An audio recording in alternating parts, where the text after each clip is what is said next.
오늘 우리에게 주신 하나님 말씀은 여호수아 6장 1절에서 7절입니다. 제가 가진 성경 구약 성경 326페이지입니다. 제가 성경을 받들어 봉독하겠습니다. 이스라엘 자손들로 말미암아 여리고는 굳게 닫혔고 출입하는 자가 없더라. 여호와께서 여호수아에게 이르시되 보라, 내가 여리고와 그 왕과 용사들을 내 손에 넘겨 주었으니 너의 모든 군사는 그 성을 둘러 성 주위를 매일 한 번씩 돌되 엿새 동안을 그리하라. 제사장 일곱이 양각 나팔을 잡고 언약궤 앞에서 나아갈 것이요, 일곱째 날에는 그 성을 7번 돌며 그 제사장들은 나팔을 불 것이며 제사장들이 양각 나팔을 길게 불어 그 나팔 소리가 너희에게 들릴 때에는 백성은 다 큰 소리로 외쳐 부를 것이라.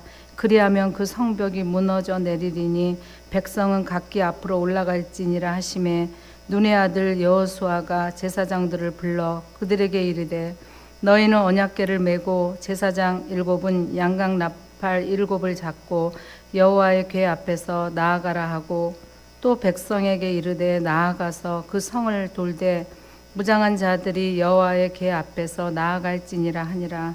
아멘, 아멘, 아멘.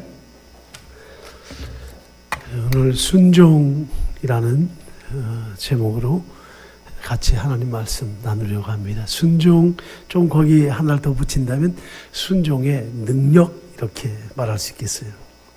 세계의 역사는 전쟁의 역사입니다.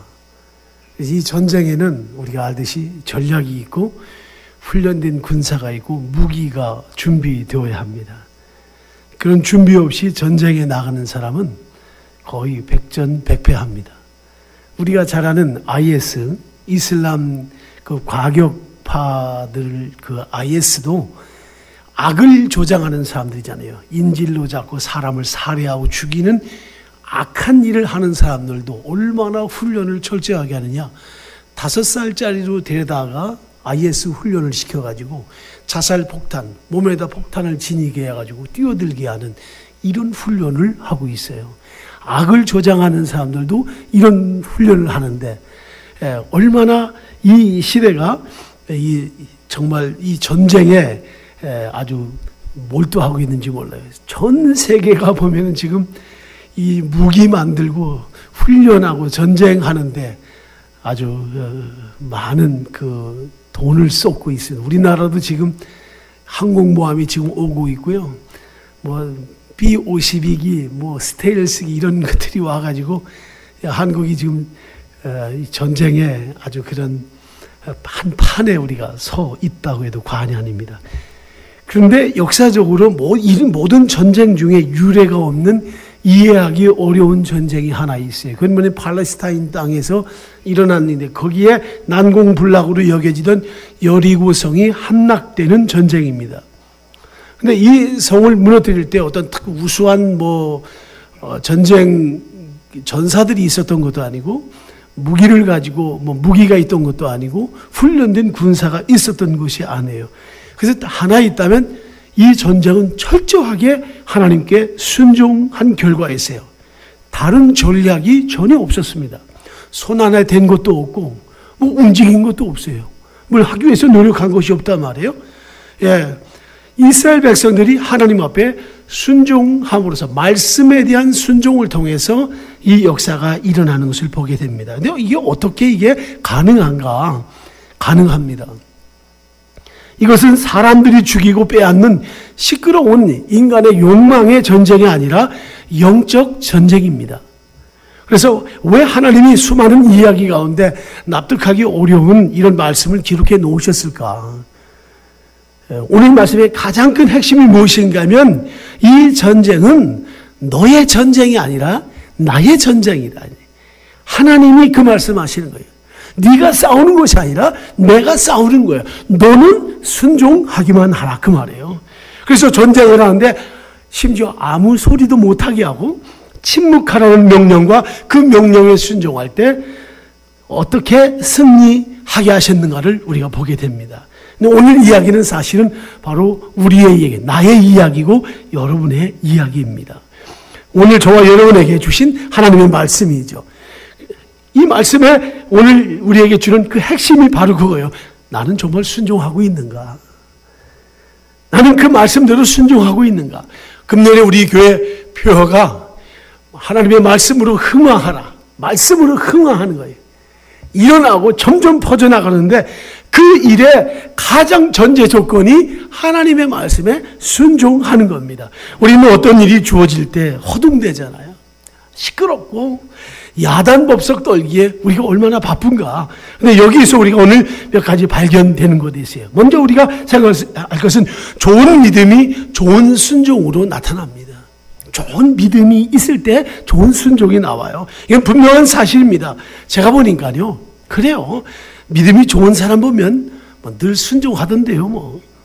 믿음이 좋은 사람이 늘 순종하더라고요. 힘들지 않고 순종하는 사람.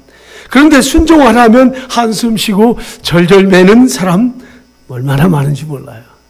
우리는 어떤 사람입니까? 내 생각은 너희 생각과 다르다 그랬어요. 이사야서 55장 8절에 여호와의 말씀에 내 생각은 너희 생각과 다르며, 인간의 생각과 하나님의 생각은 다릅니다. 우리가 하나님의 생각을 따르려면 순종하는 것이 제일이에요.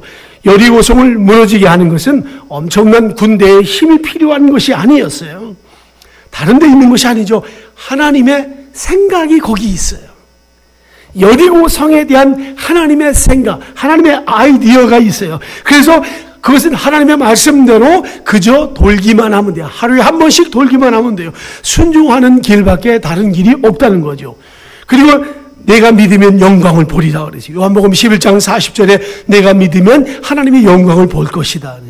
여러분, 아브라함이 갈 바를 모르고 나아갔을 때 순종함으로 따라갔는데 하나님은 그 순종을 믿음으로 보시고 그에게 많은 영광을 보게 했습니다.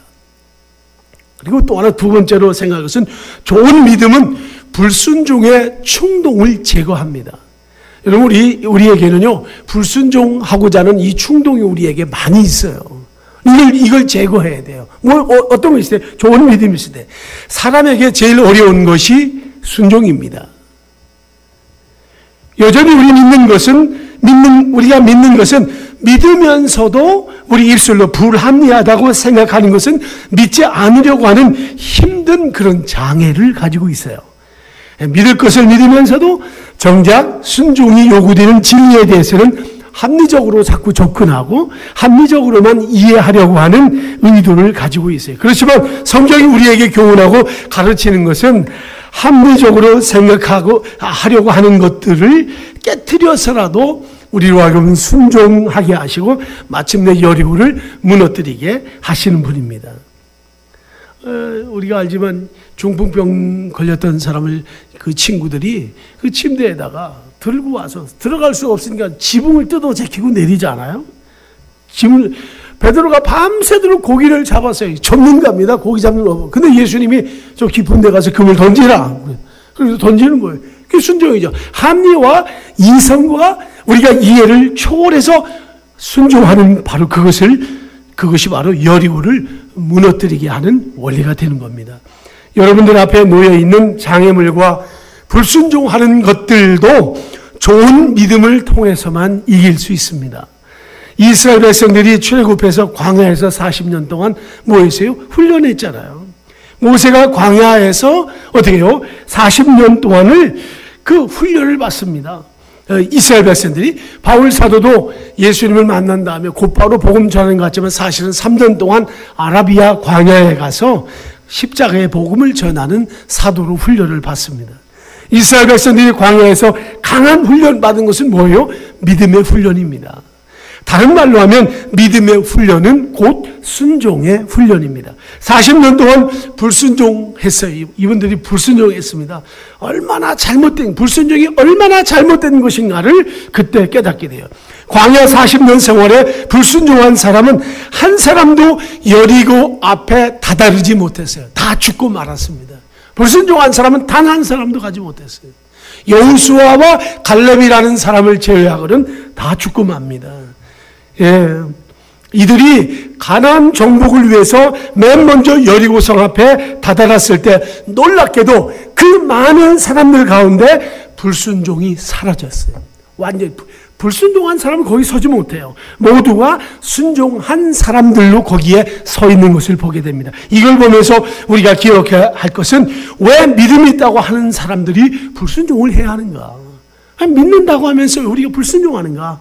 예, 첫 번째 우리가 기억할 것은 불순종보다 큰 장애는 타협입니다. 타협 때문에 그래요. 바로 이것이죠. 뭐 하루에 꼭 한번 돌아야 될 필요가 있나? 이런 거죠. 그렇게 하는 이유가 뭔가 말이죠. 아니, 거기다가 또 아무 소리도 하지 못하게 그냥 이렇게 입 다물고 가라고 하니, 그런 정도는 우리가 자유가 있어야 될 것 아닌가 하면서 하나님 앞에서 타협하려고 하는 그런 자세예요. 그리고 목사님이 늘 주일 성수주일 하라고 말씀하시는데, 아니 1년에 52주인데 뭐 적당하게 뭐 몇 번씩 빠지면 어떤가, 그렇게 또 우리 스스로가 타협을 합니다. 11조 구약시대나 했던 것이지 뭐 신약시대의 자유 아닌가, 은혜시대에 11조 꼭 해야 되는가 하면서 또 타협을 합니다. 그렇게 말씀하신 분들은 아마 신약은 하나님의 말씀으로 믿고 구약은 하나님의 말씀으로 믿지 않겠다는 속셈이 그 속에 있는 거죠. 11조도 타협하지 말고 순종하겠다고 순종하면 그때 그 앞에 있는 여리고가 무너지는 거예요. 여리고성은 타협해서 무너지는 것이 아닙니다. 여리고성은 적당히 힘을 가지고 하는 것이 아니죠. 이것은 철저한 순종에서 온다는 것을 우리가 기억해야 합니다. 물론 잘못된 헌금도 있어요. 헌금의 목적이 감사해서 출발하는 것이 아니라 순전히 자기의 이익을 위해서 하는 것, 그것은 그릇된 헌금관이죠. 여러분, 감사는 도덕의 완성입니다. 감사가 도덕의 완성이에요. 여러분, 짐승이 감사 있습니까? 짐승은 감사가 없습니다. 짐승은 기도하지 않죠. 아무리 좋은 걸 주어도. 사자가 노루를 잡아먹을 노루 앞에 놓고 기도하나요? 기도하지 않죠. 토끼가 배추잎을 모아놓고선 하나님 감사합니다, 그런 거 못합니다. 여러분, 우리 인간 마찬가지요. 우리 인간은요 감사하는 존재예요. 감사하는 존재. 그래서 감사가 있는 사람은 절대 변함이 없습니다. 감사하는 사람은 언제나 온전해요. 자식이 부모에게 가장 잘하는 것이 무엇인가 하면 뭘 해야 가장 좋은 거예요? 감사해야 합니다. 자식이 부모에게 가장 잘하는 것은 뭘 해드려서가 아니라 감사하는 거죠. 성도가 하나님께 하는 것도 감사합니다. 감사는 그래서 예배의 완성이에요. 아멘. 감사하는 자가 예배입니다. 예배에 감사가 없으면 예배 아니죠. 그건 예배가 가짜입니다. 그래서 기도하는 자는 감사하게 되어 있습니다. 여러분, 신앙생활을 타협하는 것을 하지 마세요. 불순종은 항상 타협을 합니다. 일단 타협을 하고 들어가요. 그런 데서 벗어나기를 축원합니다. 그 다음에 불순종보다 큰 장애는 초심의 상실이에요. 누구나 그렇습니다마는 예수님을 처음 믿고 또 만난 사람들의 모습은 언제나 감격적이에요. 얼마나 순수하고 진지하고 감동적인지 모릅니다. 찬송 하나하나가 은혜가 되고 기도하는 것이 행복하고 봉사하는 것이 즐겁습니다. 예수를 처음 만난 사람들이 다 그래요. 무엇을 맡겨주어도 무겁게 생각하지 않고 순종합니다. 순종이 즐거운 거예요. 아멘. 순종은 즐거운 겁니다. 그러나 주님을 만났던 첫사랑, 첫 마음을 잃어버리면 다 무거운 거예요.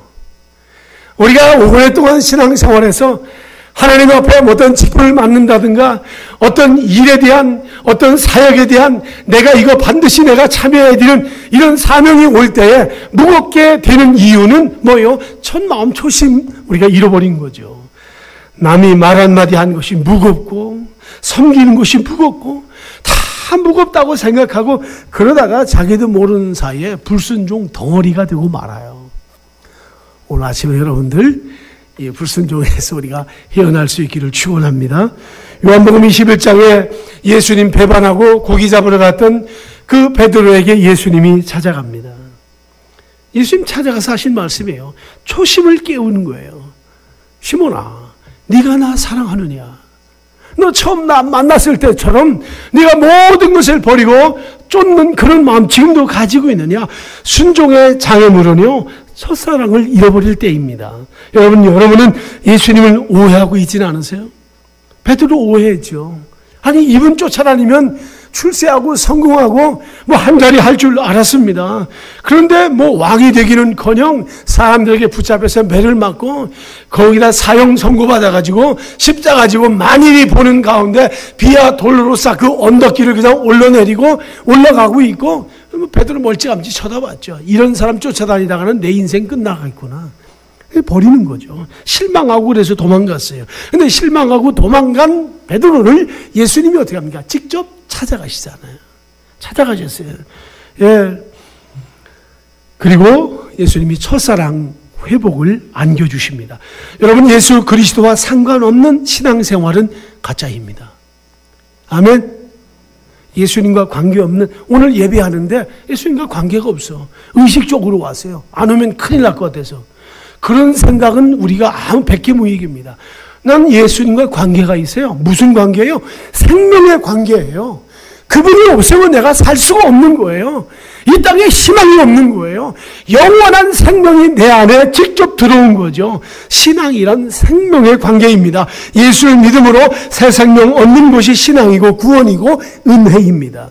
이것은 주관적으로, 여러분 모두가 주관적으로 내 안에 확 들어와 있어야 돼요. 이 확신이 여러분에게 있어야 되고 체험되어야만 하는 진리입니다. 그런 과정이 없으면요, 예수 믿어도 맨날 오해만 하고 살아요. 신앙생활에도 오해. 아무리 뭐 예배를 많이 드려도 다 오해밖에 안 돼요. 왜냐하면 타협을 하게 되고 불순종하기 때문에. 재미있는 이야기가 있어요. 할머니 할아버지가 길을 건너다가, 길을 같이 걸어가다가 너무 힘들어요.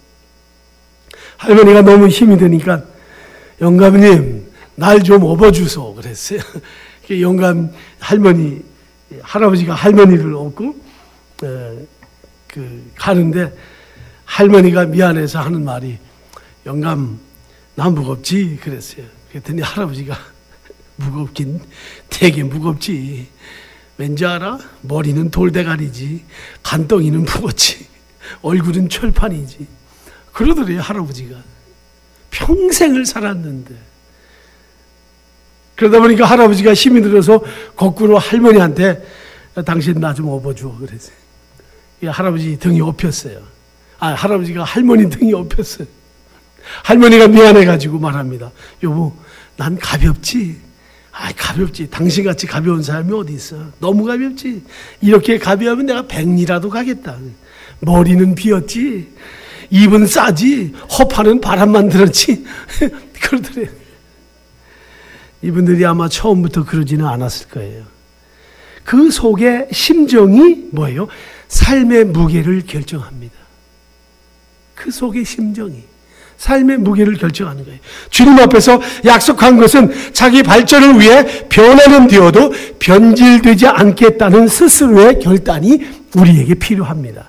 초심을 지키는 거죠. 어느 집사람이 첫사랑으로 신앙생활할 때는 주님 앞에서 무엇이든지 가벼운 마음으로 했어요. 무엇이든지 감사했어요. 근데 세월이 지나면서 초심을 잃기 시작합니다.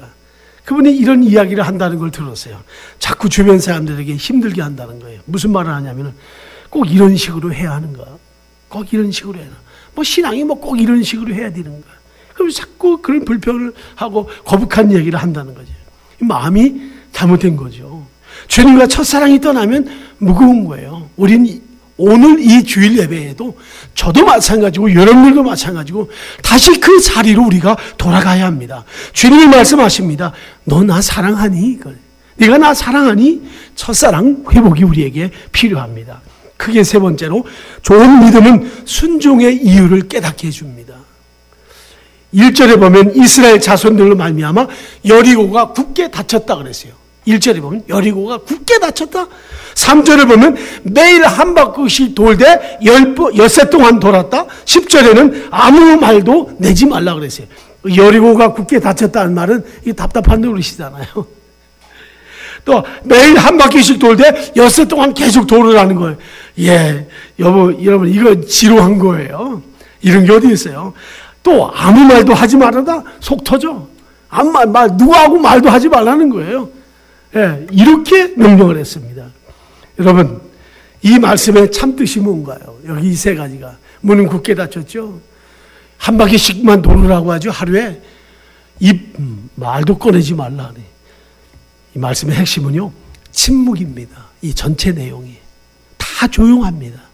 문도 굳게 닫혀 있고요. 한 바퀴씩 돌면 하루에 한 바퀴씩만 돌아야 되고요. 그리고 아무 소리 내지 마라. 그게 첫 번째가 침묵입니다. 여러분, 하나님 앞에 순종을 요구받을 때에는 침묵하라는 명령이 전제가 됩니다. 주님의 일도 마찬가지예요. 떠드는 사람은 주님의 일 못합니다. 절대 못합니다. 하나님 말씀 듣고 침묵하는 거예요. 하나님이 나에게 이렇게 하시는구나. 침묵하는 거죠. 순종의 가장 강력한 요구는 침묵입니다. 입을 다물라는 거죠. 하나님의 순종을 요구받을 때 하나님이 하시는 강권은 입을 다물고 순종하라. 그래야 순종의 이유를 깨달을 수가 있어야 왜 순종해야 되니 그걸 알아야 되잖아요.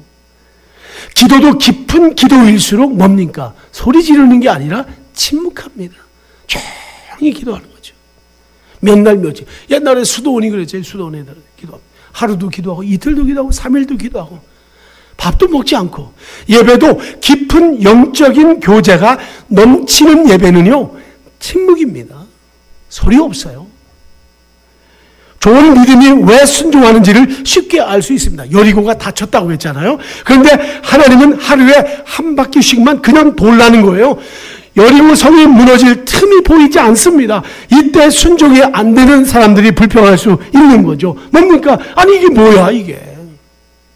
와서 그냥 한번 문이라도 두드려야지 뭐. 아니면 뭐 곡괭이를 가지고 치든지. 그래서 그렇게 말하지 않겠어요? 근데 유일한 명령은 뭐요? 한 바퀴씩만 돌라는 거예요. 그리고 마지막 날에는 7바퀴를 도는데 아무 소리를 내지 말고 침묵하에 돌다가 마지막 7번째 돌 때 그때 소리 나라는 거죠. 거기까지는 침묵하라는 겁니다. 그러면 길을 열어주시고 여리고를 무너뜨리시겠다는 하나님의 약속이 그 안에 있어요. 혹 속으로 기도했으면 했지 아무 말도 하지 말고 제사장을 따라서 하라는 거예요. 침묵할 줄 아는 자가 강한 자입니다. 할 얘기 다 하고 충동되는 대로 다 표현하고 될 일이 없습니다. 그러면 중요한 일일수록 입 밖에 내지 말라는 말 있잖아요. 주님의 일도 마찬가지예요. 우리가 떠들면 사탄이 좋아합니다. 떠드는 일은 대부분 실패해요. 되는 일은 하나님의 일 더더욱이 마찬가지입니다. 왜냐? 하나님의 일은 사람의 일이 아니라 영적인 일이에요. 영의 일입니다. 인간이 자랑하면 반드시 사탄이 공격하고 사탄이 개입을 합니다. 두 번째로 우리의 무능을 하나님 다 아십니다. 우리가 침묵만 할 것이 아니라 왜 침묵해야 되냐? 우린 무능해요. 우리가 말해가지고 될 일이 아니에요. 여리고를 공격해가지고 될 일이 아닙니다. 여리고를 무너뜨릴 때도 여전히 하나님은 순종을 사용하십니다. 순종을 사용하시되 침묵하고 묵묵히 따라오기를 요구하세요. 이때 중요한 것이 순종해야 합니다. 순종하되 침묵하라. 하나님은 인간의 무기력함과 무능을 너무나 잘 아세요. 저와 여러분의 한계를 다 알고 계시는데 뭐 우리가 그렇게 억울한 것처럼 이유가 많고 우리가 말이 많아요. 우리 그럴 때 많잖아요. 오히려 하나님의 힘으로 무너지기를 원한다면 침묵해야 합니다. 어느 전도사님이 학생들을 가르치는데 한 학생이 질문을 합니다. 왜냐하면 공학 공부를 못할 정도로 그냥 계속 하는 거예요. 아주 전도사님이 아주 질렸어요. 이 학생이 한번 말을 시작하면 전도사님이 뭐 아무것도 못할 정도로. 근데 학생이 하루는 이런 질문을 했어요. 전도사님, 제가 어떻게 하면 하나님의 음성을 들을 수 있을까요? 이렇게 물었어요. 하나님의 음성을 내가 어떻게 하면 들을 수 있을까요? 그 질문을 듣다가 전도사님이 꽉 소리를 지르면서 너만 조용히 하면 하나님의 음성을 들을 수 있어. 그랬다는 게. 너만 조용히 하면. 네가 자꾸 떠들어서 그래. 너만 조용히 해. 그랬다는 이야기가 있어요. 그렇죠. 믿음으로 살아가다 보면 안 믿는 사람들보다 우리가 더 어려움이 많은 것 같고 고난이 더 많은 것 같아요. 답답할 때 있어요. 가슴이 답답하고 나 혼자 억울하고 나 혼자 억울한 것 같고 나는 문제가 풀어지지 않는 것처럼 보여요. 그럴지라도 우리가 순종하기 위해서 침묵하기 시작하면 하나님이 왜 이렇게 하시는지 이유를 깨닫게 돼요. 시편 46편 10절 보면 너는 가만히 있어 내가 하나님 됨을 알지어다. 하나님이 하십니다. 아멘? 아멘 좀 하세요, 여러분들. 하나님이 하시는 거예요. 이것은 모든 문제에 하나님이 해답이 되는 것을 알라는 것입니다. 그리스도인이 자기의 감정이 상해서 폭발할 때 취할 수 있는 처방은 조용한 시간을 갖는 겁니다. 옛날 초대교회 이야기 보면요, 교회에서 죄를 짓고 잘못하면요, 목사님이 교회에서 기도방에다가 가둔 이야기도 있어요. 교회 집사님이 잘못했다고 교회 기도실에다가 가둬놓고 하루 종일 금식하고 기도하게 한 그런 기록도 있어요. 옛날 기록 보면은. 네, 해보세요. 나도 한번. 우리 교회는 기도실이 따로 없으니까. 네. 우리가 더 이상 핏대를 올리면서 성질을 피울 이유도 없어요. 대신 하나님 앞에서 생각하고 기도하고 침묵하는 거예요. 하나님이 다 아세요. 우리 형편을. 하나님 앞에서 최고의 순종은 침묵입니다. 가슴이 답답해도 침묵하고 순종하는 거예요. 이 원리를 가르치기 위해서 하나님은 광야 40년 동안 이스라엘 백성들을 훈련시킨 것입니다. 어느 선생이 계란을 까놓고 계란을 주면서 야 이걸 뭘 처먹어야지 무엇을 처먹어야지 계란을 먹을 수 있는가 그랬더니 한 학생이 겨자를 처먹으면 먹을 수 있습니다. 또 어떤 학생은 무슨 고추장을 묻혀야 됩니다. 그래도 원래 소금을 처먹잖아요. 근데 한 학생이 그러더래요. 가슴을 쳐야 먹을 수 있습니다. 그러더니 이러고 가슴을 왜 치냐 했더니 이게 막혀서 가슴을 칩니다. 그러더래요. 여러분 우리 주변에 말하고 싶은 거 많아요. 가슴 칠 일이 많습니다. 그냥 보통 이야기인데도 나한테는 가슴 칠 일이 많아요. 내 인생에 너 때문에 고통당한다고 원망하는 소리가 많이 들릴 수도 있습니다. 사방에 손가락질하고 싶고 왜 그렇게 들리는 이야기가 다 너 때문이야 하는 그런 이야기들이 말들이 많이 있는지 몰라요. 왜 내 인생에는 여리고가 많은가? 말하고 싶어서 안달이에요. 왜 나에게만 여리고가 이렇게 많은가? 이런 장애물이 나에게 이렇게 많은가? 그런 이야기로 얼마나 세상이 시끄러운지 모릅니다.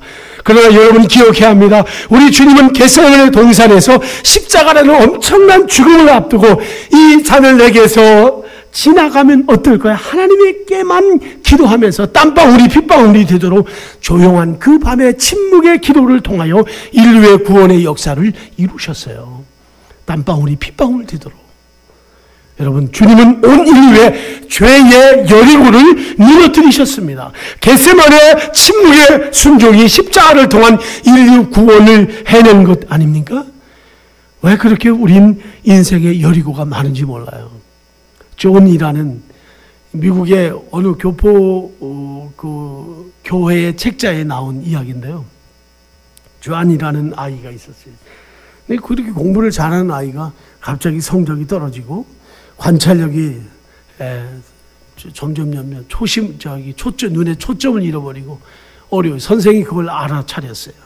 그래서 그 존의 엄마와 아빠가 이혼하려고 모든 준비를 마치고 온 가정이 냉랭하게 식어가기 시작할 바로 그때였다는 걸 알게 됩니다. 이것을 알고 있는 이 어린 존이 기쁠 수가 없습니다. 시험을 볼 때마다 시험지를 선생에게 내지 않았어요. 할 수 없어서 담임 선생님이 부모님을 부릅니다. 선생님 앞에 왔지만 이미 두 사람은 서로의 시선이 싸늘했어요. 이때 선생이 이 존의 책상 앞으로 부모님을 데리고 갔습니다. 그리고 존이 시험을 볼 때마다 시험지를 내지 않고 구겨가지고 책상 속에 넣은 그동안의 많은 시험지를 다 꺼냈어요. 그리고 시험지마다 아무런 답도 쓰지 않고 오직 한 문장만 썼어요. Daddy, Mommy, I love you. 그렇게 썼어요. 아빠, 엄마, 나 사랑해. 모든 시험지에다 그것만 써놨어요. 그리고 그 글씨마다 눈물이 범벅이 되어서 쓴 어린 아들의 그 글을 보았습니다. 이 글을 보다가 냉랭해진 아빠와 엄마가 아이의 여리고송을 본 거예요. 내 아이의 여리고성이 바로 우리 자신들이었구나. 그래서 그때 하나가 되었다고 그래요. 마음이 열리기 시작했어요. 이 일로 인해서 가정이 회복되고 부부가 나가는 교회에 큰 감동을 줘가지고 그 한 교포교회에 그 교회 그 교지에 이렇게 나온 것을 보았습니다. 첫사랑을 회복하고 순종하는 이유를 알고 순종하면 여리고도 무너진다는 이 사실을 배우게 된 거죠. 마지막으로 첫사랑의 회복. 우리 모두가 첫사랑 주님 앞에서 회복하고 주님 앞에 구해야 합니다. 순종하면 여리고가 무너집니다. 아멘? 지금부터는 아멘을 좀 많이 하세요. 순종하면 여리고가 무너집니다. 그분이 말씀하시는 대로 순종하면 되는 겁니다. 이 어떤 젊은 남녀가 데이트하다가 여자가 갑자기 이렇게 물었어요. 응급조치를 할 줄 아느냐고. 그랬더니 왜 어디가 아프냐고 아프시냐고 이렇게 물었더니 하는 말이 난 당신 얼굴만 보면 심장이 멈출 것 같아 그러더라는 거예요. 이게 첫사랑이 아닌가요? 사랑하는 사람 얼굴만 봐도 심장이 무너질 것 같아서 뭐 이런 말을 해도 막 그게 그 말이지 우리 별로 감동이 없습니까? 네? 예, 업어달라 이게 미쳤나 업어달라니 아니 나 좀 업어줘 이게 미쳤나 아니. 여러분 첫사랑을 회복하면 가벼운 거예요. 교회가 부흥을 사모한다면 다수의 이거 잊지 마세요. 우리 교회가 부흥하려면 다수의 순종하는 사람들이 있을 때만 가능합니다. 전부 다 닫혀놓고 불순종하면 말씀을 흥하라 100번 골백번 여기에 한경지 목사님이 와도 외쳐도 안 돼요. 다 닫혀있는 사람들이다.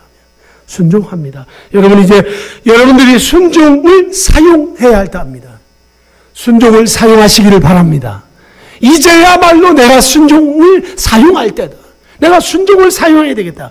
이것이 자기를 부인하고 자기 십자가를 지고 주님을 따르는 사람들의 모습입니다. 이제 주님 앞에 때를 써야 돼요. 주님, 제가 저 순종을 사용하겠습니다. 내가 순종을 사용하겠습니다. 좀 이런 때를 쓰세요. 여러분 안 돼요. 다른 것 가지고는 안 됩니다. 제가 단언합니다. 여러분의 앞에 있는 여리고는요, 여러분의 노력으로 되는 것 아니에요. 순종을 사용하세요. 우리 앞에 있는 여리고, 자녀들이 여리고로 생각될 때가 많잖아요. 예. 부부의 여리고가 있고, 경제적인 여리고, 불경기의 여리고, 내 건강의 여리고, 내 사회 비즈니스의 여리고가 우리 앞에 모여 있어요. 여리고 타령만 하다가 언제 가나안을 정복하겠습니까? 여러분, 아시죠? 응급조치라는 거 아시죠? 응급조치. 지금은 우리 서울 모자이크 교회는 응급조치가 필요합니다. 응급조치. 지금 다른 것보다 빨리 해야 돼요. 제가 24일날, 12월 24일날 아침에 새벽 기도 마치고 갔더니 가서 아내하고 서로 이야기하다가 이거 드레싱을 화장실에서 할 테니까 당신 조금 있다가 들어오라고. 그랬어요. 그래서 제가 작업을 해야 될 게 있어서 책상 앞에 앉아 있는데 막 다급하게 불러서 튀어 들어갔어요. 그랬더니 벌써 이미 피바다가 다 됐어요. 터져가지고서. 제가 거기를 붕대에다 감고서도 손을 막았는데도 손 위로 피가 막 솟아오는데 제가 감당할 수가 없더라고요. 그래서 그냥 테이프로 그냥 강제로 걸려 묶어놓고 그리고 병원을 여기 강남 세브란스로 왔어요. 그 어디 응급실, 이머전시는. 이머전시는 좋은 거예요. 응급실에 들어가니까 일단 마음이 안정이 되더라고요. 그리고 갔는데 또 우리 친구 장로인 우리 안철민 교수님, 이 장로님 마침 그날 계셔서 연락을 했더니 3분도 안 되려 내려왔어요. 오셨어요. 와가지고서는 신장내과 과장도 부르고 혈관내과 과장도 부르고 혈관 이식하는 담당자 부르고 또 감염내과 과장도 세 사람 다 불러가지고 그냥 절대 거기서 우리 힘으로는 할 수 없어요. 근데 그래도 거기에서 의사들이 신경을 써 어떻게 하면 좋을까 의논을 하시더라고요. 당장 긴급적인 수술 필요하다. 그래서 그걸 멈추는 수술을 거기서 한 2시간 했어요. 그리고서는 병원에 입원했다가 31일 날 정상적인 수술을 했는데 이머전시라는 건 긴급한 거예요. 여러분 제가 오늘 이 주일 우리 교회 주일날 연초에 3번째 주일 제가 말씀드렸는데요. 제가 긴급 제안합니다. 긴급 조치해야 합니다. 뭐냐? 응급 조치해야 돼요. 뭐냐? 순종해야 합니다. 순종을 꼭 사용하시길 바랍니다.